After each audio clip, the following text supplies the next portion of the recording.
Good morning, Pittsburgh. Welcome to Pitt to the Point, live from the state-of-the-art Pitt Studios. I'm Andrew Mundy. And I'm Maggie McLeod. We appreciate you tuning in to our last live broadcast of the spring. As always, we hope you've grabbed your cup of coffee already because today's show is jam-packed with all things Pittsburgh. Over the next hour, we'll be covering everything going on at the University of Pittsburgh, all the way to the point. Join us as we cover entertainment, politics, and sports, as well as what's happening right here on Pitt's campus. To start off, earlier this week, a high school party turned into a tragedy on the north side after an altercation occurred resulting in firearms being drawn. As many as 200 people were in attendance. Earlier in the night, police were called to the scene after receiving a noise complaint and attempted to disperse the crowd. After police left the scene, the event continued until the firearms were drawn, which led to multiple attendees trying to escape the building by jumping out of the second-story windows. The party had been hosted at an Airbnb in the Deutschtown district on the North Shore. The party was attended by students from various high school districts in the area. We were able to obtain video that was taken during the party. Please be advised that this video is extremely disturbing and is not suitable for younger audiences.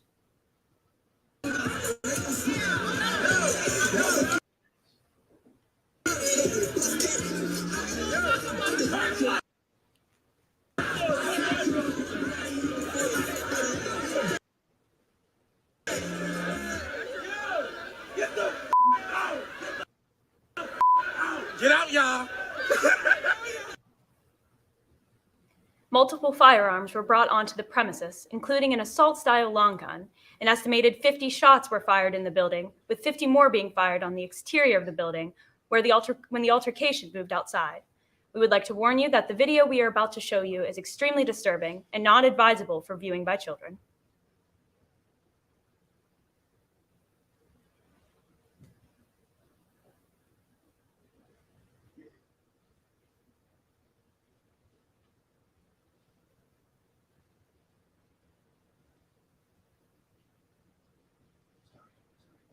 Authorities are still investigating the situation and are requesting any additional information that the public may have.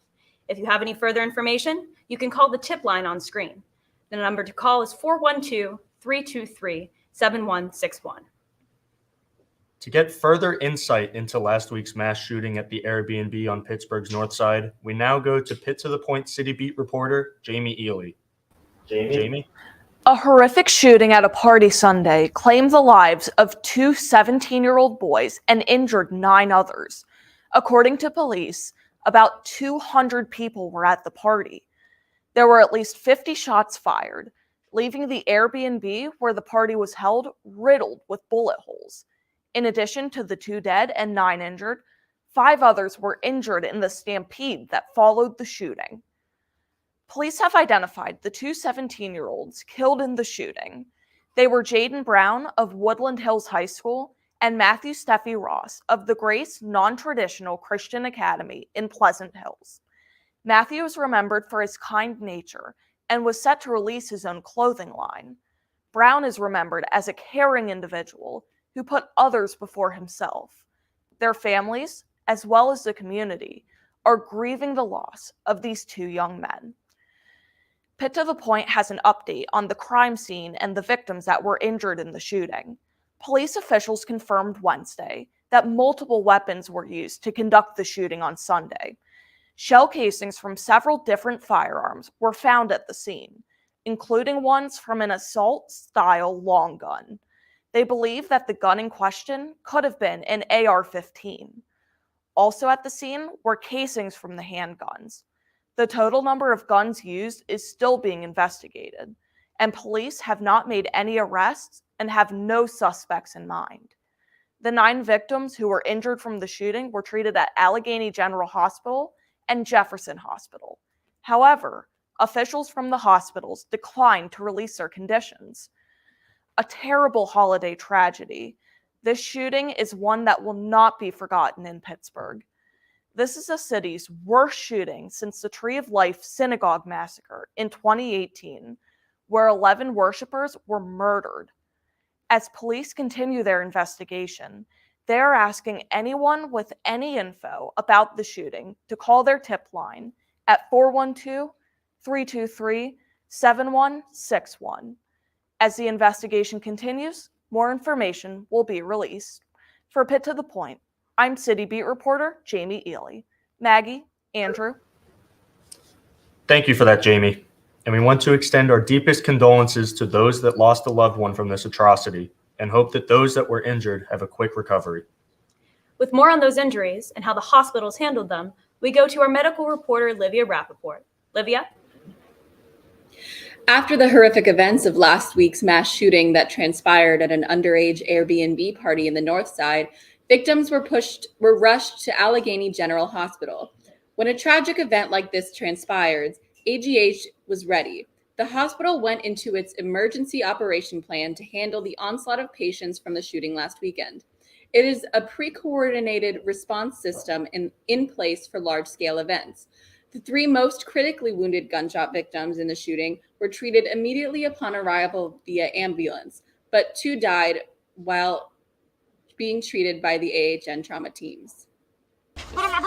This one I'm gonna. The girl next to me got shot, y'all. Bro, it's not funny because what if that would have been me? And I would have rolled under all those people. No. Fit, but He pulled out this big ass gun. I was watching her live. And then I trying to get here. Some dude put me in a car.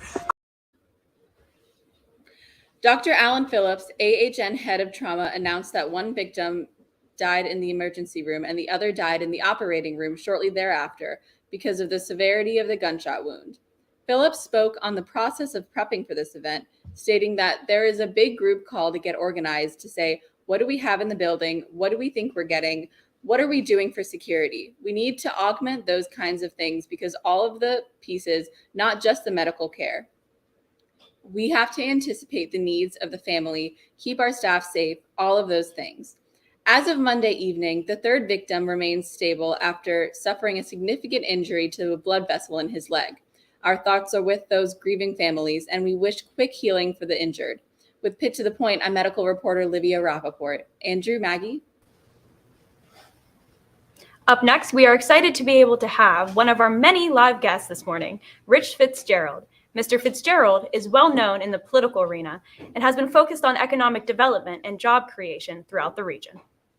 We now go to our political reporter, Josh Byrne, with more. Josh? Thanks, Andrew and Maggie. The Pittsburgh metropolitan area is the 26th largest in America.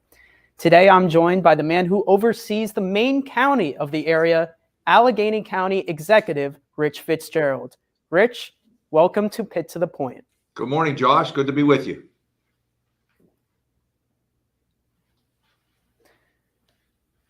Richard, as you know, seeing that you just tested positive for COVID last week, you're very aware with the pandemic, and that has driven down the volume of the Port Authority by a lot.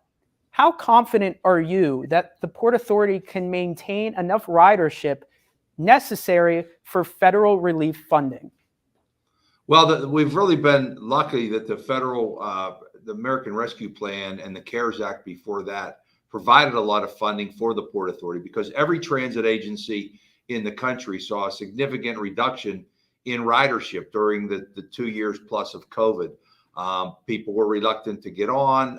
Offices didn't have people coming back to work, remote work. So we don't know what it's going to look like in the coming years. One thing I am confident in is that the planning department and the leadership under Catherine Kellerman will be nimble enough and agile enough to kind of figure it out. And they have made adjustments even within the way Pittsburgh has changed over the last few years, the way the workplace has changed. Places like Lawrenceville and the Strip District and Hazelwood Green have seen a lot of increases in workforce. So I think they'll be nimble, but you're absolutely right. There's going to be a change in how transit is funded and how much transit is going to be available across the country in the coming years. Yeah, so urban redevelopment is a common phenomenon here in your county of Allegheny, especially Oakland Crossings, which is affecting the Pitt community. So how can you make sure that the people of the Oakland community are not suffering from displacement issues that often comes with these urban revitalization projects? Well, one of the things I think the plan is put in place is a significant percentage of housing, residential units that are being constructed will be affordable. The fact is, Oakland being such a hub, the second largest workplace center in the whole region and third biggest in the entire state, with the bus rapid transit being construction now that it's going to be connecting very quickly into downtown through uptown and other neighborhoods throughout the city will make it helpful and make it more desirable. The one thing I did was noted that just came out the other day, a Bloomberg report that stated that Pittsburgh is the most affordable city in the world when it comes to housing. That's something we should be very proud of, but also something that we should try to maintain in a good way, because we definitely want to encourage more home ownership to allow more wealth building for people, particularly people that are just beginning, coming out of school, like people out of our great universities, people that are working at lower scale pay scale jobs, that they can afford housing in the American dream. Over the past 2 decades, Rich, Pittsburgh has undergone sort of a character redevelopment. Why do you think so many large tech companies are flocking to Allegheny County? Well, I think a lot of it is because of our great universities, particularly University of Pittsburgh and Carnegie Mellon, that have really developed so much around life sciences and robotics and AI, where they're commercializing a lot of the research and development that's happening right on the campus. Google and Apple are certainly good examples of that, along with UPMC Enterprises. So the spin out ideas, if you will, that sometimes go to incubators and then become larger companies. You think about like Carnegie Robotics and Argo AI, Uber that started here with autonomous vehicles, and then Aurora. So a lot of these companies that are here for a number of reasons. Number one, we've become a much more welcoming city for people and new ideas and people that didn't necessarily look like the generation before. Secondly, I mentioned that affordability, being so affordable.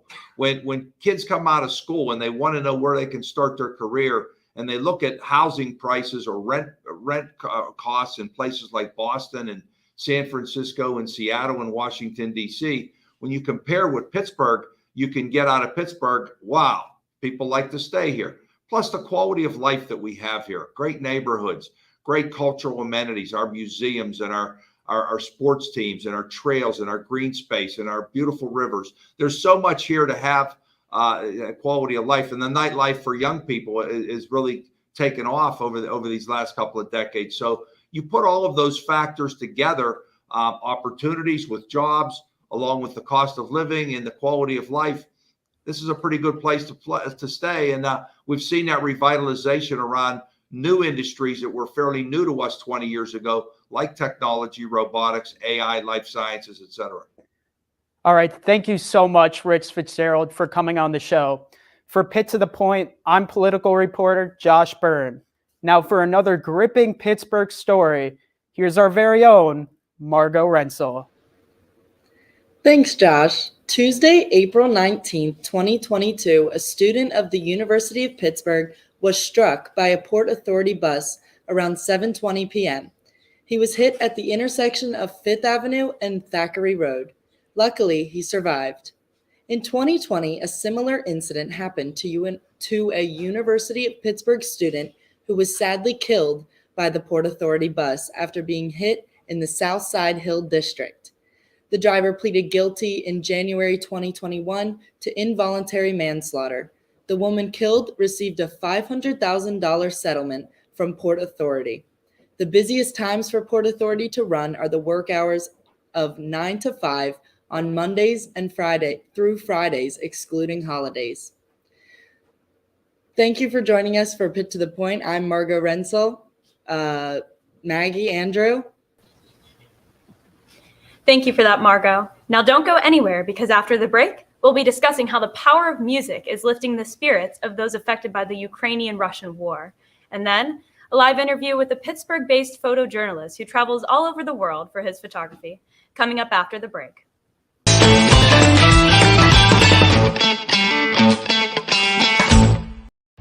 They come here, forged in the spirit of change, pushing to answer the questions and then questioning the answers, embracing each challenge as fuel for reinventing the world. Because here, leadership, courage, creativity, innovation, and progress are always in progress. The University of Pittsburgh. Forge ahead.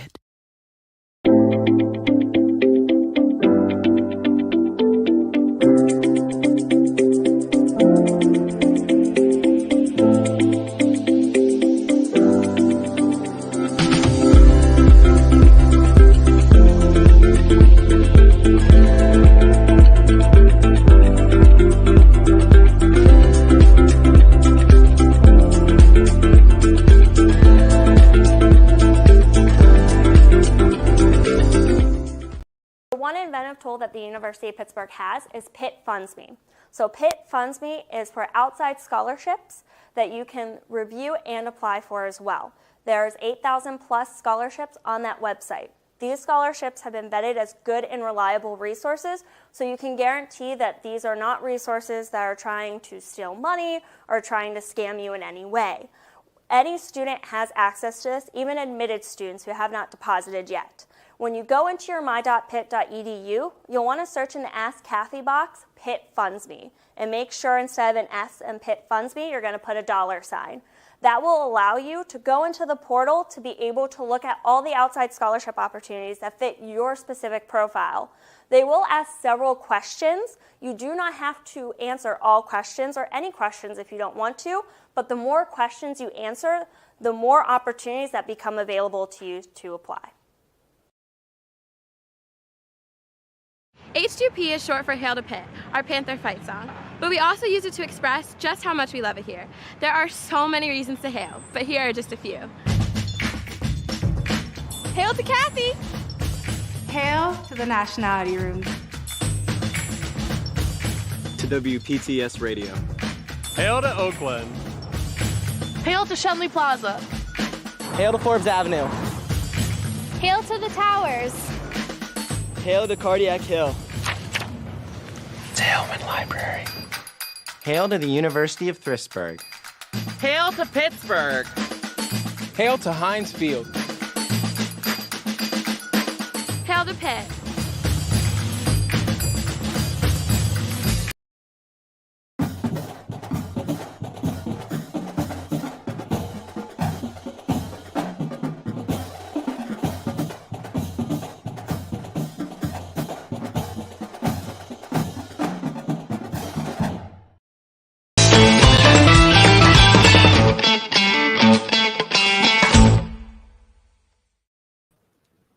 Welcome back to Pitt to the Point. Now, we all know that the universal language is music, and this is no different for those in Ukraine. We're going to go to our city beat reporter, Jamie Ely, to see how those seeking aid in Ukraine have found it through music. Jamie? The discordant sound of bombs explodes through the city, yet the sound of music is louder than any bomb could be. This is what life is like every day for Vitaly Bulgar, leader of Music and World Cultures Ukraine. Pittsburgh-based nonprofit Music and World Cultures has been providing aid to him and Ukrainians, and I spoke with Vitaly about his involvement in the war effort and how he's helping others. There were plans to bring their music on the road, visiting Kyiv to encourage teens in the area to learn music and to treat the team there for all their hard work. However, this all changed in the early morning hours of February 24th. Speed. Когда это у нас все началось 24-го утром. The war started on the 24th of February at 5 a.m. and actually before that his family went very late to bed around 3 a.m. So only after several hours of sleep they were waken up by the loud explosions. Vitaly heard around 3 explosions and he realized, well, all the rumors about war now became a new reality. And of course, he could hear people screaming outside, children crying, everybody was panicking, everybody was shocked, didn't knowing what to do. But before that, he received a message that in case of war, it's recommended to leave to the right bank Ukraine. After sending his family to safety, Vitaly toyed with the idea of leaving Ukraine. However, he realized that he had to stay and help his country. He realized he could not abandon his team and that he had a duty as a leader. That's when his service shifted from music to providing aid to Ukrainians in need. Или, может быть, полтора месяца. First of all, they were helping people to evacuate from hot zones or from other areas where people didn't feel safe. The second way of helping people is humanitarian aid. So Vitaly receives aid from other countries and places, or he buys locally food, hygiene items, and so on, and he delivers them to the place where there is need for them. Third way to help people is helping our army.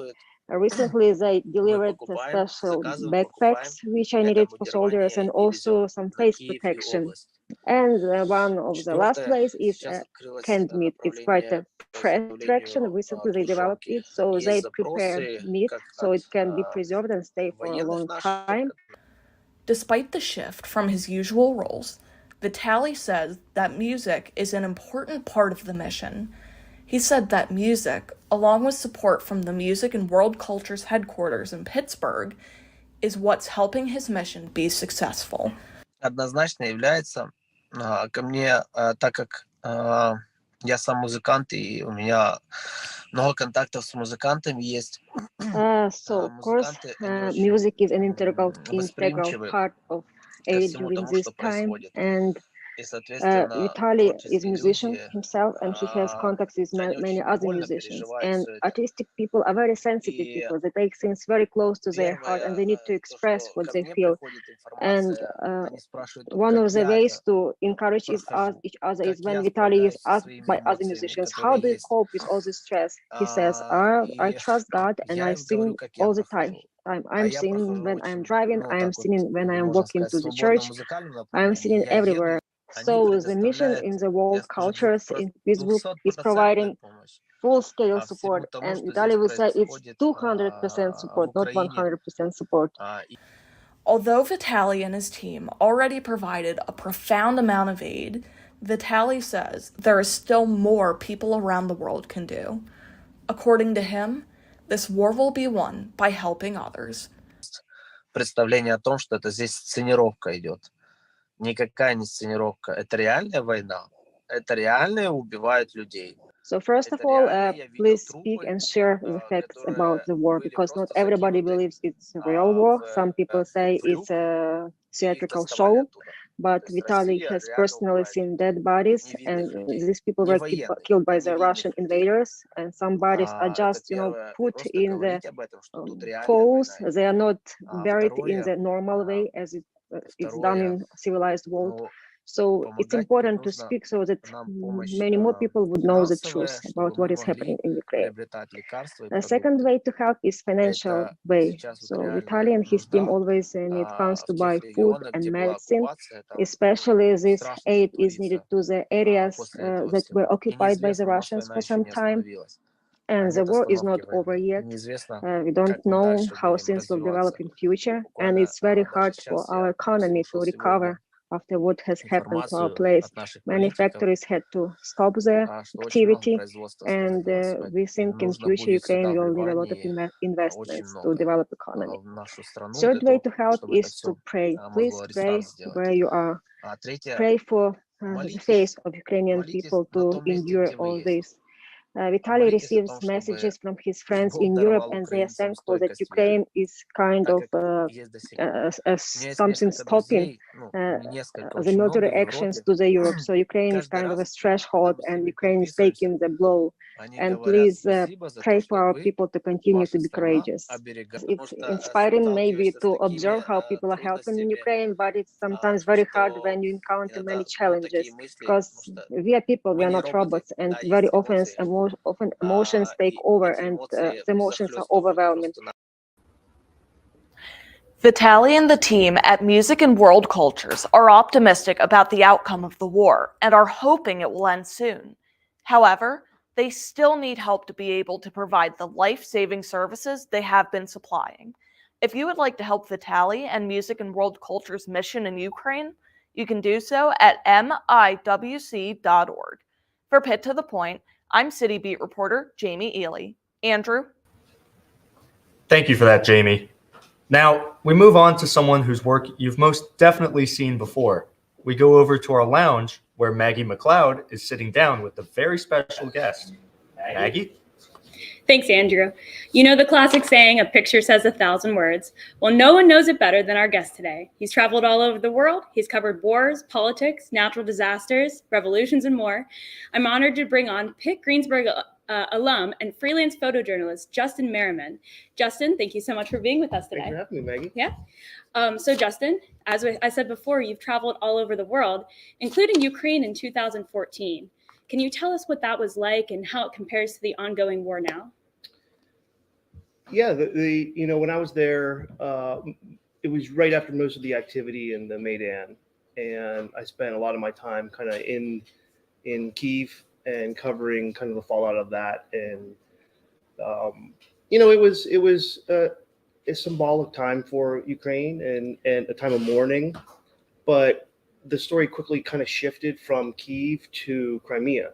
And I took one of the last trains out of Kyiv into Crimea when Crimea was still Ukrainian, and covered kind of the events that unfolded there. There was an election that was happening. It was kind of a fraudulent election. We all kind of knew the results were going to happen, and went to bed one night and it was Ukrainian, and woke up the next morning and it was Russian. Wow. And you also traveled to Egypt during an ongoing revolution. Can you tell us what that experience was like, just amid all the chaos? Yeah, Egypt, Egypt has always been a place that had a great deal of love for when I was there. It was a time of great, protests and riots in large numbers. And every photo you made in Egypt had some type of consequence, and it was a difficult place to work and tell the story, but it was an important story that was happening there. And I did many stories in Egypt, not just covering the revolution, but I worked on stories about tomb robbers and visited most of some pyramids and some archaeological sites that aren't normally visited. But Egypt was always a work that I'm very proud of. Yeah, and you said that every photo could potentially have a consequence. What do you mean by that? When you're covering someone in the protests, they became violent. And even though they were supposedly using non-lethal weapons, shotguns, people were dying left and right of me. They would use vehicles and ram the crowds. And we're talking massive crowds, 10s, 20,000 people. And they would just run through them with armored vehicles and run over people. We were tear gassed all the time. And the tear gas cartridges, when they come through, can injure you as well if you get hit by them. And the protesters would turn. They were using very crude gas masks, World War II gas masks, and things to cover their faces.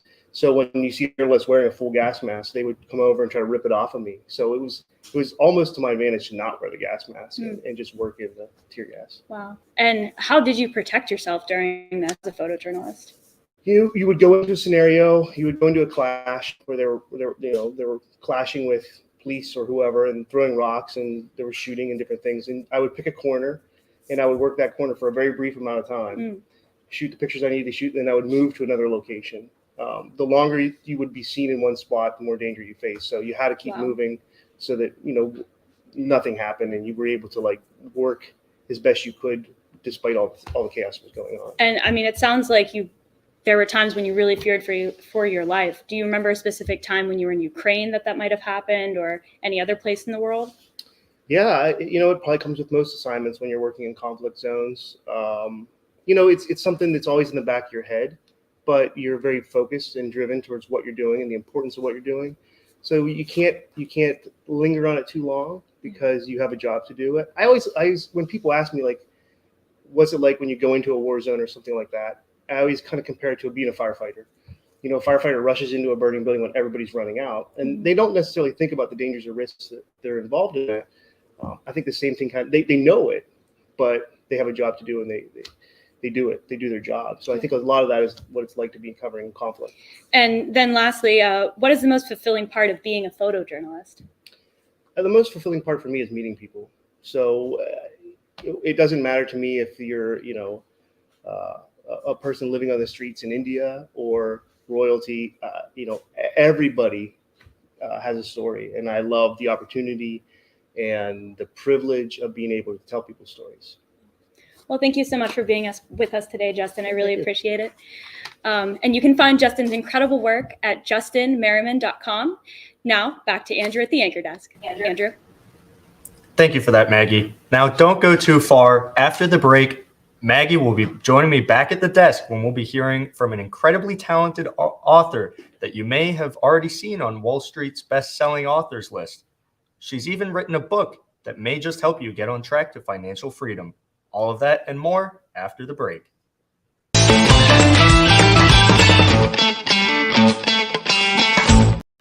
They come here, forged in the spirit of change, pushing to answer the questions and then questioning the answers, embracing each challenge as fuel for reinventing the world.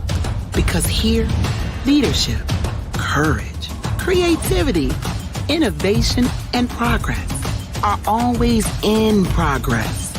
The University of Pittsburgh, forge ahead.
The University Store on 5th is more than a college bookstore.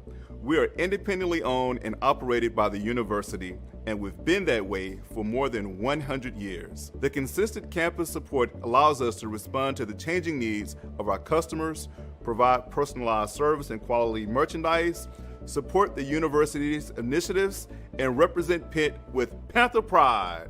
The U-Store has all the course materials that you need. Whether you want to purchase or rent your books, or you're interested in digital materials, we can help. Looking for the latest tech and accessories? We carry all the biggest brands. As an Apple authorized campus store, you will receive the best in educational pricing on your favorite Apple products. Plus, our repair center and student technical support are conveniently located in the store and are ready to get your tech back in working order. Visit us to shop the latest Pitt apparel, school supplies, and the largest independent book selection in the city, all without leaving campus. And when it comes to services, visit the Center for Creativity, which offers members of the Pitt community a space to engage their hands and minds. It's easy to shop online and pick up in store. We accept financial aid and Panther funds for your convenience. At the U-Store, we put pride in everything that we do so that you can put Panther pride in everything that you do. So stop by today and let us help you. Hail to Pitt!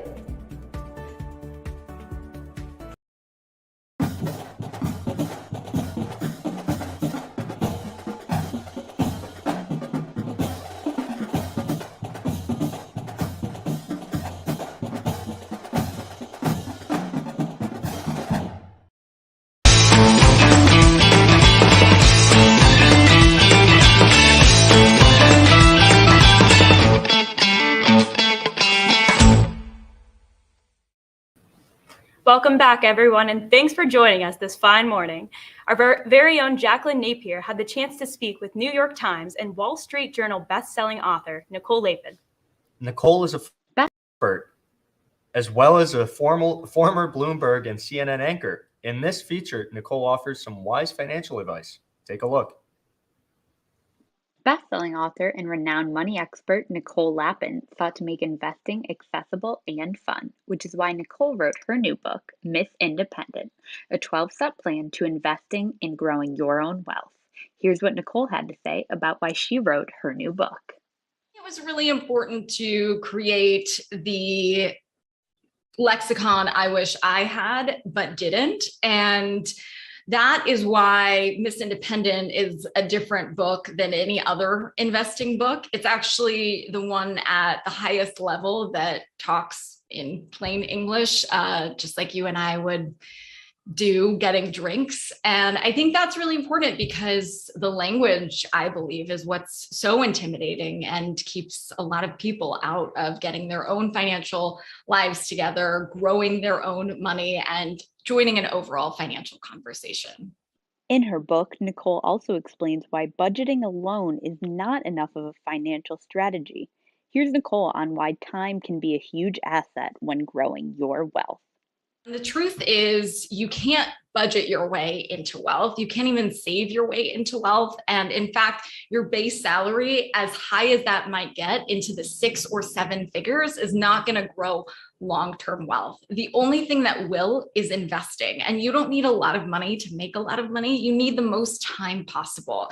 And as far as I'm concerned, today is as good a day as any. No one in the history of the world has ever regretted investing when they were younger. And by putting your money in a bank account, that's not going to do it. You're making less than 1% in a bank account. So it's important to make your money work for you. You work so hard for your money. I think it's time it returned the favor. And it doesn't need to be complicated. I don't sit in front of stock charts all day long. I just set up a system and set it and forget it. And if you are in your 20s and you start investing by putting $100 a month, I'm not talking about anything crazy, into an S&P 500 index fund, by the time you're 65, you'll have $1 million.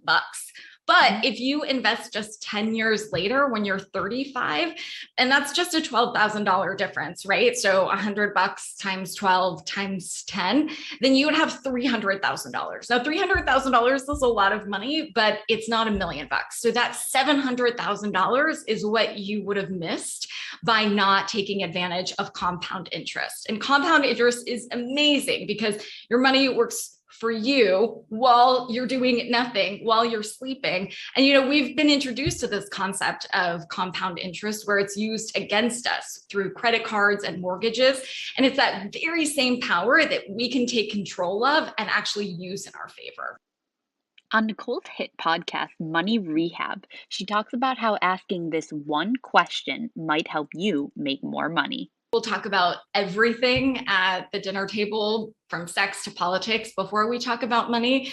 And knowing what others are making only empowers you to make more. It's like pricing your house without knowing the comp of the area is really difficult. So that's why I think it's important to go first when having money talks, because it's still taboo. So if you want to know what somebody else is making or what they have in savings or any sort of other financial questions, how they divvy up finances with their significant other, all of these conversations are difficult to have because of the humanities part more so than the numbers part. I think the numbers a 5th grader can do. It's all this other stuff, asking your friend to pay you back, that becomes really complicated. I think you have to go first. So be prepared to share yours if you want to know other people's. Thank you to our very own Jacqueline Napier for putting that story together. Nicole's new book, Miss Independent, a simple 12-step plan to start investing and grow your wealth, is out now. If you'd like to learn more about Nicole or her book, you can do so at her website, NicoleLapin.com. Now, for more than 112 years, the award-winning Pitt News has been a staple of information on the University of Pittsburgh campus. Up next, we're happy to collaborate with the Pitt News to share their highlight stories of the week.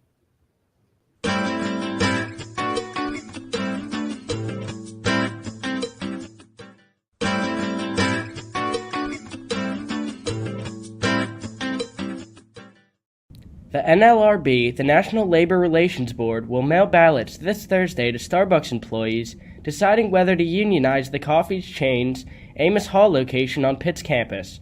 The board will then count the ballots on May 6th.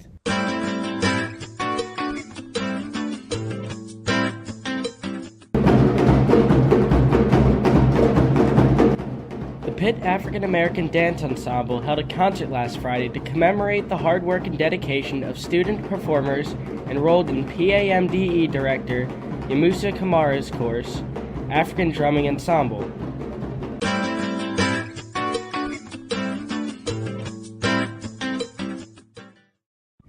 Pitt baseball pulled off yet another upset series win against number 6 Virginia, with 9-4 and 4-1 victories, bouncing back from the 18-0 loss in Game 2. Injuries called on many to step up and play a role in the series, and they did just that as Pitt wins the series 2-1 for the second year in a row. Knocking off yet another top 25 team in a series win, Pitt may be headed for the rankings this week.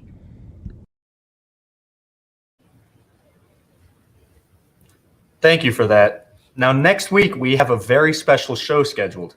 Our special commencement show will be streamed on our website, pittothepoint.com, Friday the 29th from 8 a.m. to 9 a.m., as well as on CBSN on Saturday, April 30th, noon to 1 p.m. Not only that, but the show will also be broadcasted live during the University of Pittsburgh's commencement ceremonies on Saturday, April 30th, and Sunday, May 1st at the venues. The University of Pittsburgh announced their special guest commencement speaker earlier this week by welcoming class of 1991 Pitt graduate Louis Riddick back on campus. We now go to our Pitt beat reporter Chase Murphy for more. Chase? Thanks, Maggie and Andrew. Graduation is just around the corner for Pitt seniors, and Pitt has released a list of speakers that will address the crowd at the commencement ceremony on May 1st, one of which I got the chance to interview.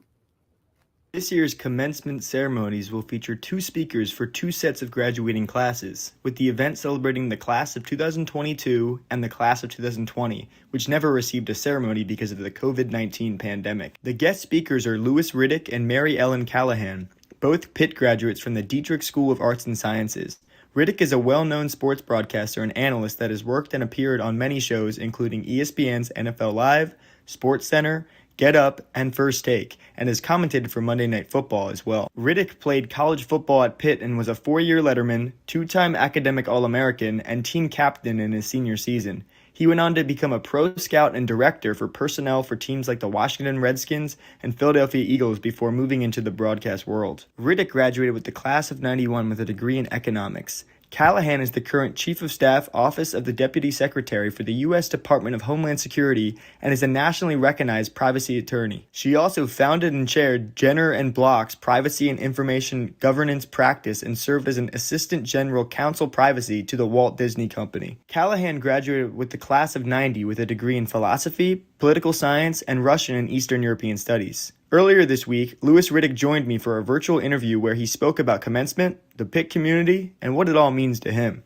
I could not be more honored because, look, I think what you're looking for, I think, is for someone to make to leave a lasting impression and make a positive impact on everyone who's about to embark on that journey. One of the things that I think every graduating senior and every person who's kind of about to kind of embark on this journey called life now, post college, is you have to be willing to able to reinvent yourself and not be scared to do so, because life is not linear. Success is not linear. It very often doesn't follow a very straight line. Thanks to Louis for taking the time to sit down with us. It's truly an honor to have these 2 successful Pitt alum speak at this year's commencement. I know I'm excited to see them speak on May 1st as I'm a senior and I'll be in the crowd graduating. With Pitt to the Point, I'm your Pitt beat reporter, Chase Murphy. Maggie, Andrew? Thank you for that, Chase. Now, don't go anywhere because when we come back, we're going to be hearing from the director of the Pittsburgh Film Office about upcoming productions and more.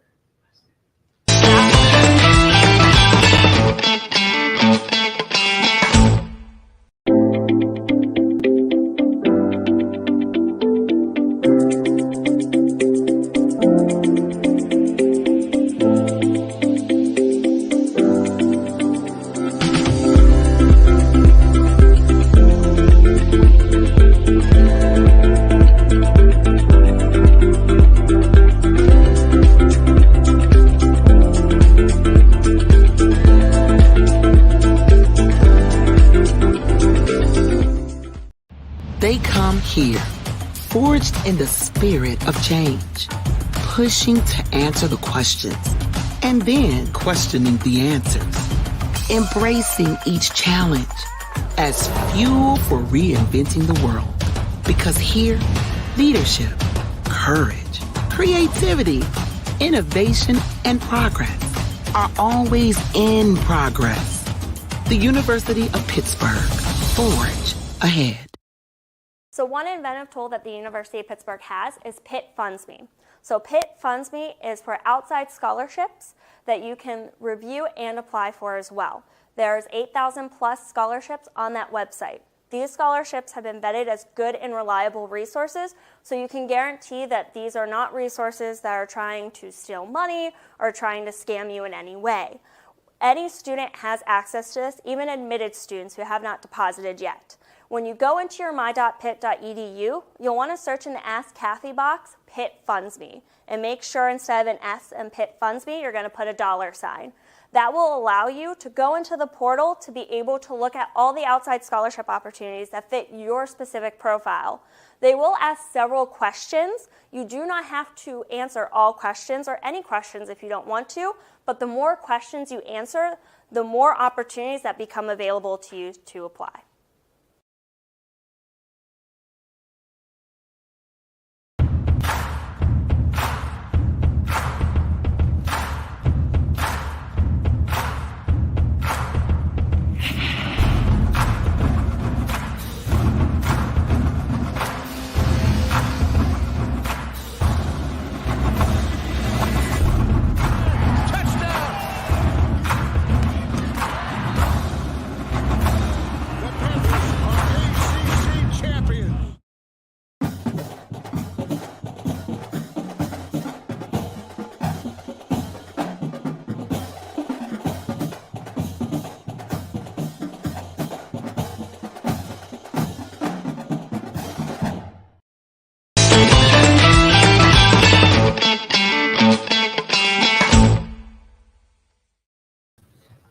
Hello and welcome back to Pitt to the Point. Now, we're excited to bring on the person who for more than 15 years has advocated for bringing films such as A Beautiful Day in the Neighborhood and The Dark Knight Rises to the Steel City. She's devoted to marketing the southwestern Pennsylvania 10-county region to the film, television, and entertainment industry. Dawn Keyser, thank you so much for joining us today, Dawn. Well, thank you for having me. So, first of all, can you first tell us a little bit about Pittsburgh tax credits and how did those hearings go regarding it? The Pennsylvania Film Tax Credit Program was created 17 years ago. It is basically a 25% tax credit based on what productions spend in the Commonwealth. 42 states and multiple countries offer an incentive to the industry, to the film industry. And without it, we won't see the work that we see here. So it's working great. It's totaled, we've brought in over $2 billion to this region's economy as a direct result of the $70 million film tax credit program.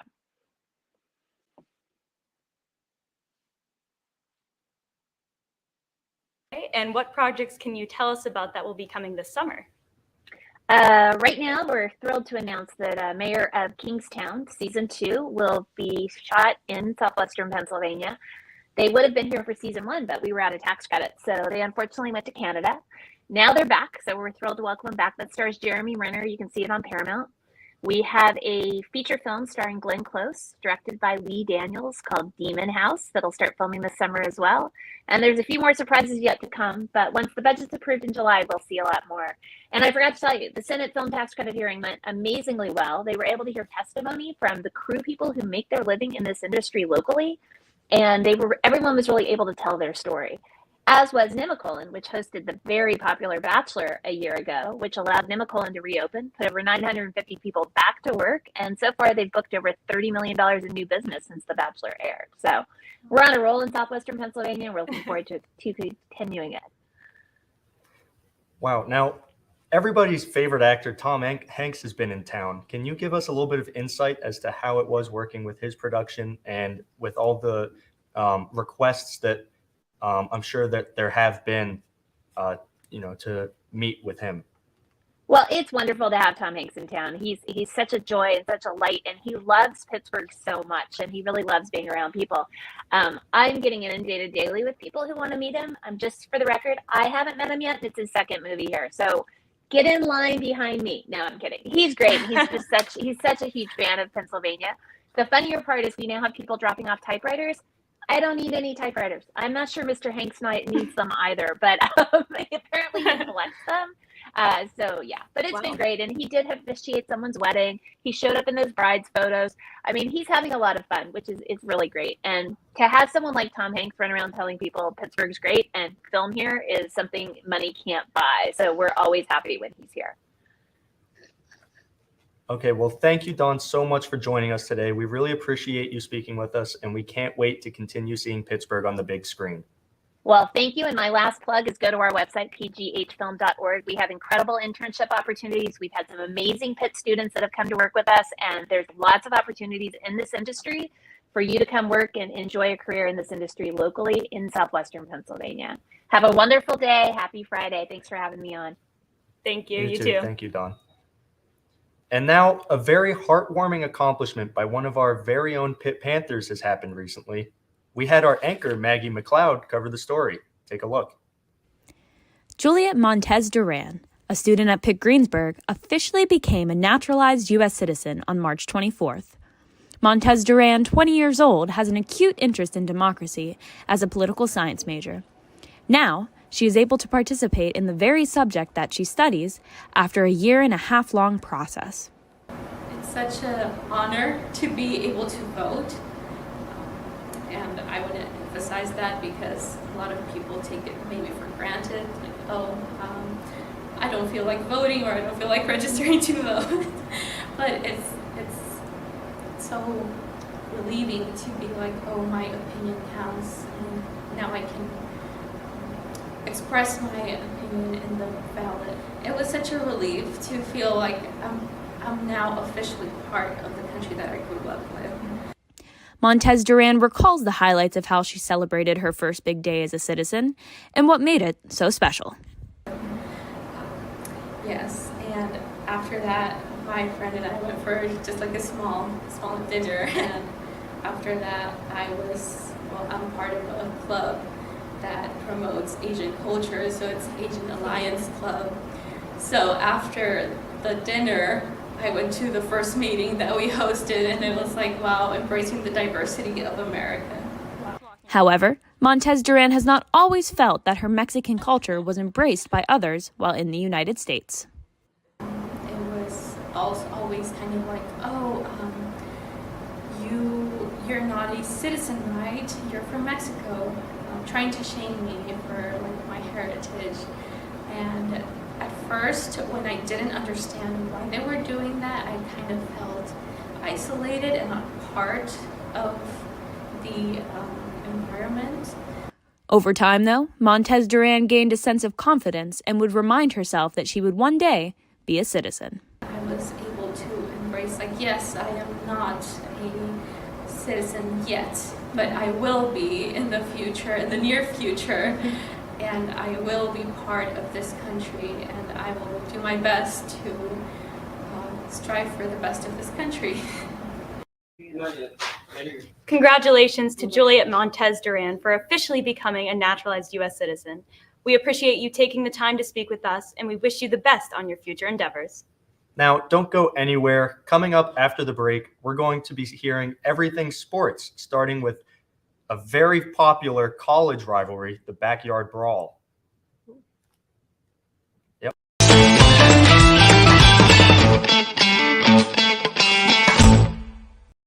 The University Store on 5th is more than a college bookstore.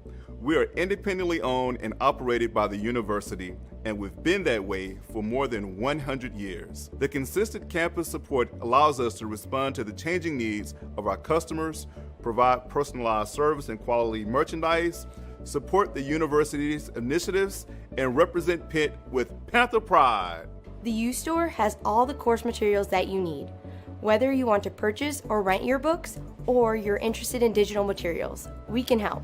Looking for the latest tech and accessories? We carry all the biggest brands. As an Apple authorized campus store, you will receive the best in educational pricing on your favorite Apple products. Plus, our repair center and student technical support are conveniently located in the store and are ready to get your tech back in working order. Visit us to shop the latest Pitt apparel, school supplies, and the largest independent book selection in the city, all without leaving campus.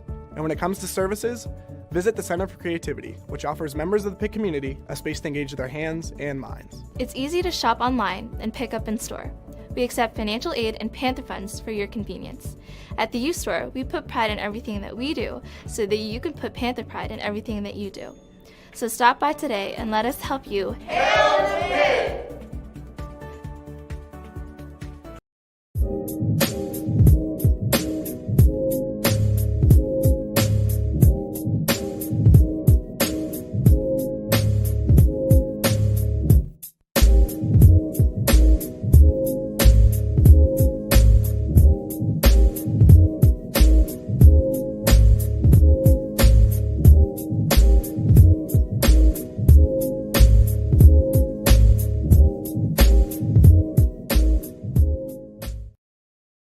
They come here, forged in the spirit of change, pushing to answer the questions, and then questioning the answers, embracing each challenge as fuel for reinventing the world.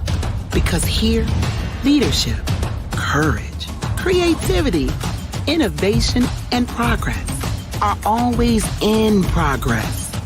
The University of Pittsburgh, forge ahead.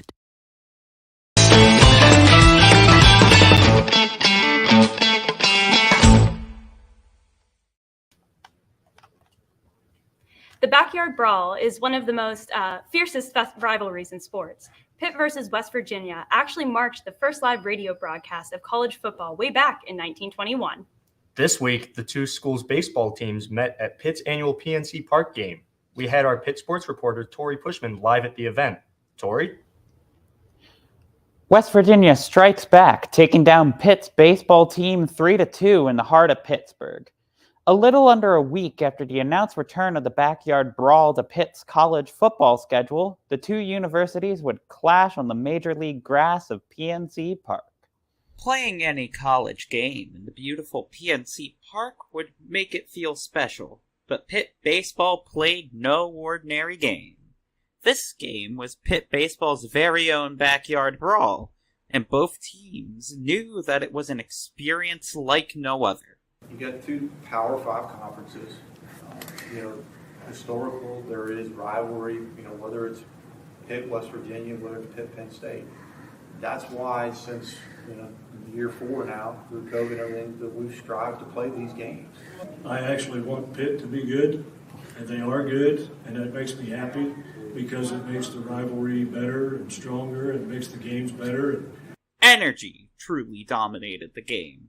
Despite injury problems, the Panthers gave it their all, dragging the game into the 11th inning, and the Pitt dugout was shouting and jeering along with their fans on every swing and every play.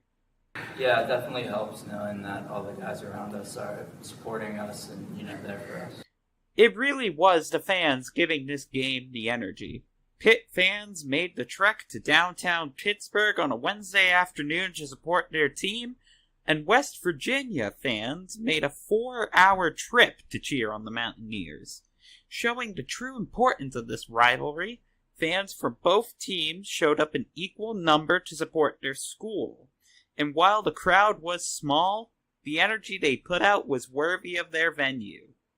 West Virginia may have won this battle, but for both fan bases, the brawl is still strong. The two schools are looking forward to continuing their backyard rivalry all over the world of college sports. Not only will the baseball teams clash in Morgantown, West Virginia on May 10th, but the first game played by the championship defending football team will be in Heinz Field on September 1st. From what I saw last week, I am sure both teams are looking forward to giving it their all. With Pitt to the point, I've been Tori Pushman, Pitt sports reporter. Andrew, Maggie, I hear you have something exciting to share. Thank you for that, Tori. Now, coming up next week, we have a very special year in review show where we highlight all of the important events that have happened, not only in Pittsburgh, but globally. Over the course of the year, we were lucky enough to sit down with head coaches of two of Pitt's most successful athletic programs. Here's a preview.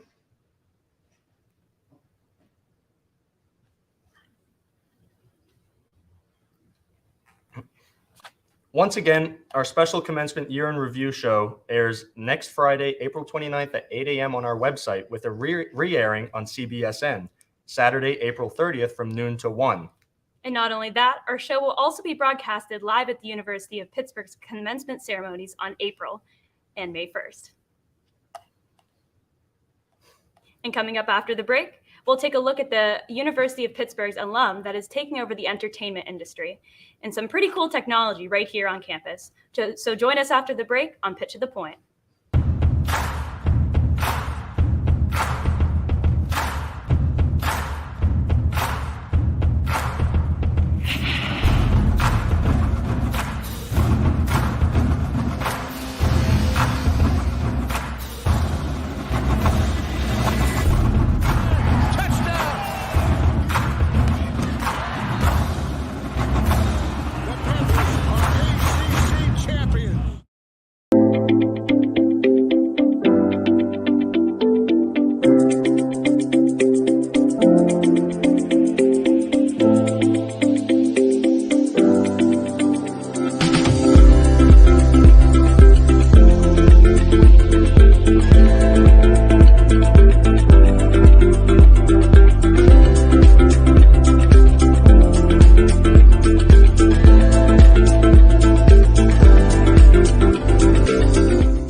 Welcome back to Pitch to the Point. Hope your day is starting off on point.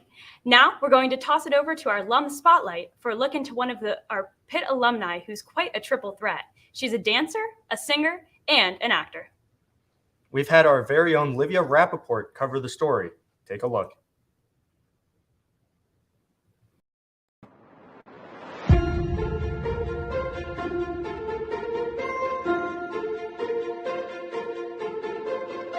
Hi, my name is Leah Dowdy. I graduated from the University of Pittsburgh in 2011, moved to New York, and now I'm an actress, singer, songwriter, dancer. When I graduated, there weren't a ton of jobs. And so I had really, I'd studied film, was a film studies major, and planned on being behind the camera. Had a really great internship at MTV. And when I graduated, they just didn't have any jobs. Everyone was cutting people left and right as a recession. So I had sort of snuck in some acting classes in school and had grown up in the theater, and it just sort of fell into place when I moved to New York. It just was what made sense, I guess, at the time. And so I slowly started doing commercial work and then moved into more television. I taught dance for over 10 years in the city, and then I started choreographing, and then music kind of came into play during lockdown. That was the one I'd always done quietly on the side. And then once COVID hit, I had a lot of spare time. So I spent lockdown teaching myself how to use Logic Pro, how to edit music.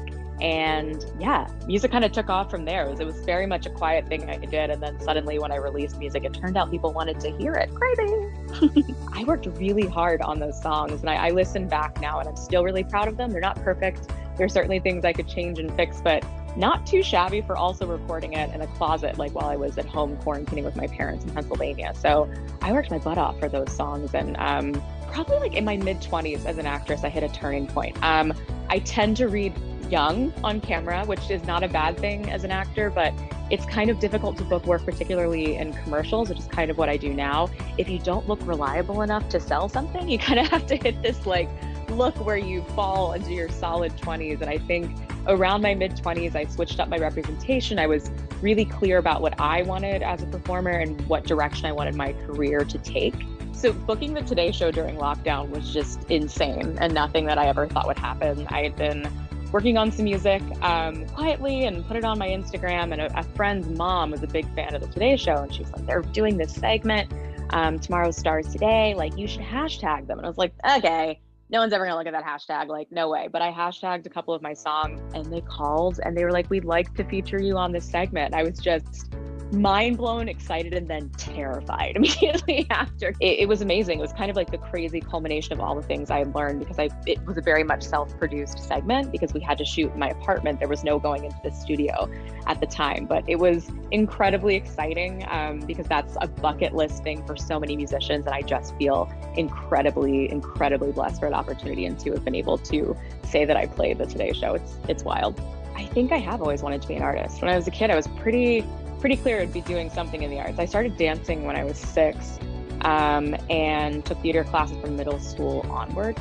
So I guess the biggest thing I've brought from childhood into my artistry is probably just that drive and the dream and being really clear about what I love and what I want to do, and a sense of gratitude, because I like to think that 6-year-old me would be pretty darn proud that I ended up doing the things I said I wanted to do as a kid. It's a privilege for sure to be able to actually turn your dreams into reality. So yeah, I'd say I just bring that hope and that gratitude that I had when I was a kid every day that I'm on set, every day that I'm making music or dancing. So I am working on an EP. I'm in the process of writing and creating demos and shopping around for producers at the moment. So if anyone's interested, hit me up. But that'll probably be the next project that I work on. I just finished a very cool commercial, but I can't talk about it because NDAs and stuff, but it's sports related, and I can tell you that. So just look out for it. Thank you for putting that together, Olivia. And in other news, Pitt is testing out the waters with bringing various virtual technologies that in the past, students did not have access to. Our entertainment reporter, Molly Hunter, covered the story. Molly? The Open Lab at Pitt is a makerspace right here on campus featuring various emerging technologies such as virtual reality and 3D printing. Located in both Hillman Library and Alumni Hall, the university's Center for Teaching and Learning aims to create a supportive space for students and faculty to engage in learning through making. My name's Aaron Graham. I am the manager of the Open Lab. Open Lab is a university makerspace where we have tools available to faculty, staff, and students. These tools are available to learn to use for free to anybody in the university community to create your own projects, be they for a class or be they for personal use. We have 2 makerspaces on campus. We have the Open Lab at Hillman, which is a collaboration with the University Library System. And we have the Open Lab at Alumni, which is in Alumni Hall, which is part of the Center for Teaching and Learning. We're open Monday through Thursday, 9 to 8 in Hillman, 11 to 5 in Alumni, and then 9 to 5 on Fridays as well in Hillman. Right now, we prefer that people do the online basic training, which is the sort of non-hands-on part of this that gets you in the door. But we are definitely doors open, come walk in. We have virtual reality stations. Part of what we want to do is make people feel comfortable with these tools so they can walk into a space that's even, a level up from the Open Lab and know what they're doing, feel comfortable asking questions, know the right questions to ask. So one of my favorite parts about the Open Lab is the ability and encouragement to make mistakes, just because you learn better that way. I think as a student, we're so encouraged to just be perfect all the time. So given the chance to, have a creative outlet and learn and be free to make a mistake once or twice is great. My favorite part of the Open Lab is the community that we've created, from our student staff members to the faculty who use our space to all of the students that come in to use it. I really get a kick out of seeing all the different variety of things that people create. It's really rewarding when people come in and they want to create something, and we sit down and figure out how to do it, and then they create their own project, and then they come back in the next time and they don't even need our help. They just get started and they're better at this than I am even. If you visit our website, teaching.pitt.edu/open-lab, you can sign up for our online training modules and get started learning how to use our equipment and our tools. If you missed the Open Lab this semester, it will remain open throughout the summer and into next fall. This cutting-edge space is free of charge for faculty and students, and it is recommended to complete the online training module beforehand. I've been your entertainment reporter, Molly Hunter. Thank you, Pittsburgh. Back to you, Andrew and Maggie. Thank you, Molly. And we're now going to go to break, but when we come back, we'll be talking about Pittsburgh Pirates fans' favorite event that takes place every home game. We'll be right back.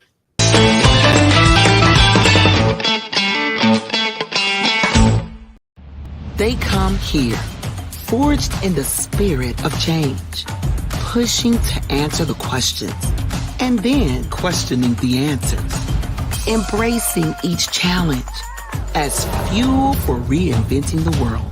Because here, leadership, courage, creativity, innovation, and progress are always in progress.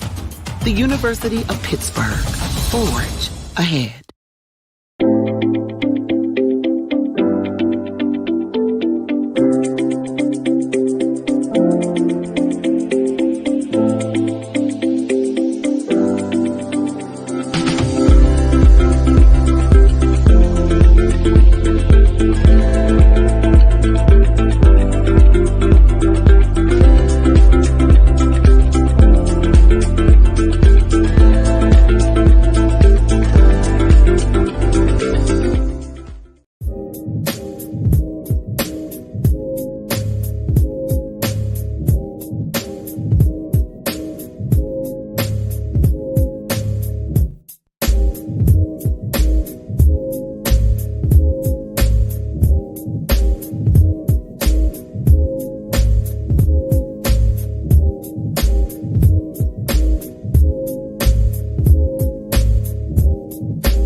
Hello and welcome back. You're watching Pitt to the Point. Everyone knows the old saying, you are what you eat. So don't eat too many pierogies because you may find yourself running the Great Pittsburgh Pierogi Race at PNC Park. We now go to City Sports reporter David Altman for more. David? Thanks, Andrew and Maggie. At every Pittsburgh Pirates home game, PNC Park hosts the Great Pittsburgh Pierogi Race NAT, sponsored by Mrs. T's Pierogies. The race began in 1999 as an animated video played on the scoreboard, and occasionally had an in-person race as a surprise, but transitioned to an in-person race full-time in 2009. The contestants consist of Jalapeno Hannah, Oliver Onion, Bacon Burt, Cheese Chester, and Sauerkraut Saul. Pittsburgh Pierogi Racing Act, brought to you by the folks at Mrs. T's Pierogies.